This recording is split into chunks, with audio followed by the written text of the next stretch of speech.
Para esta história, não tenho palavras. A não ser... Maestro! Música! É isto e não passa disto. A vida é um guião nunca previsto. É isto e não passa disto. Mesmo quando insisto que tenho um quisto. Não se morre da doença, morre-se da cura.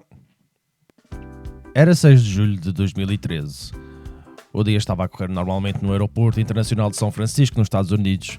Sol, céu limpo, aquela brisa que faz as pessoas pensar que hoje não vai acontecer nada de especial.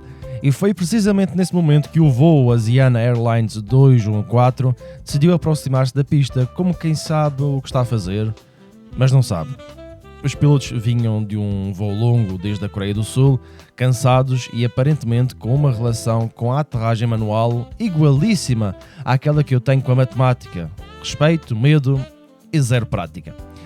A aproximação começou a correr mal quando o avião ficou tão lento que parecia que estava em modo poupança, como a bateria dos telemóveis. A torre de controle olhava, os pilotos suavam e o Boeing 777 avançava com a elegância de um frigorífico a deslizar por uma rampa.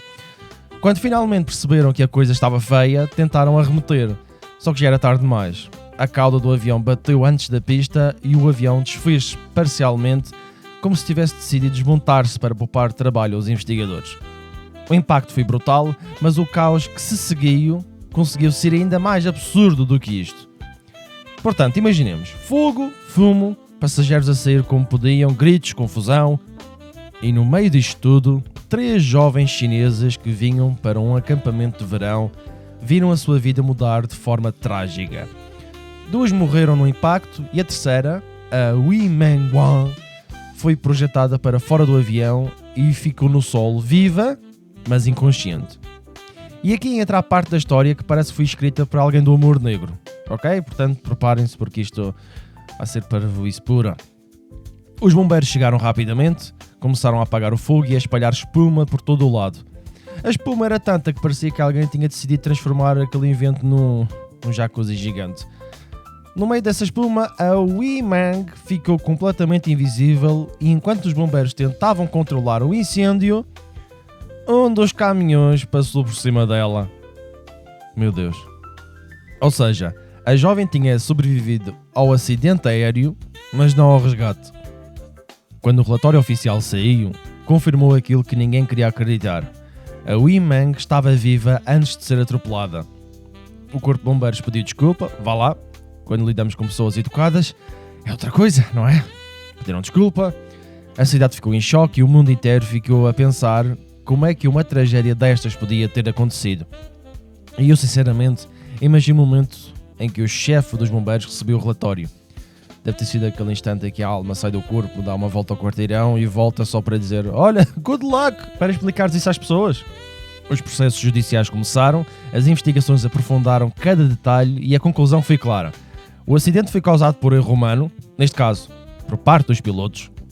A morte da Wei Meng foi causada por erro humano e desta feita por parte dos bombeiros. E todo o episódio foi uma sucessão de infortúnios tão improváveis que até o Murphy, aquele senhor da Lei de Murphy, deve ter pensado: calma, também não era preciso exagerar, não é?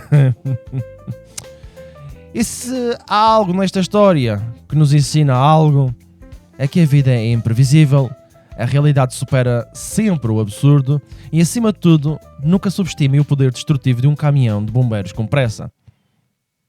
É o que está nas pressas. É o que está a fazer as coisas com pressa. Por isso, da próxima vez em que o óleo da fritadeira começar a arder, joga água. Vai resolver a situação? Não.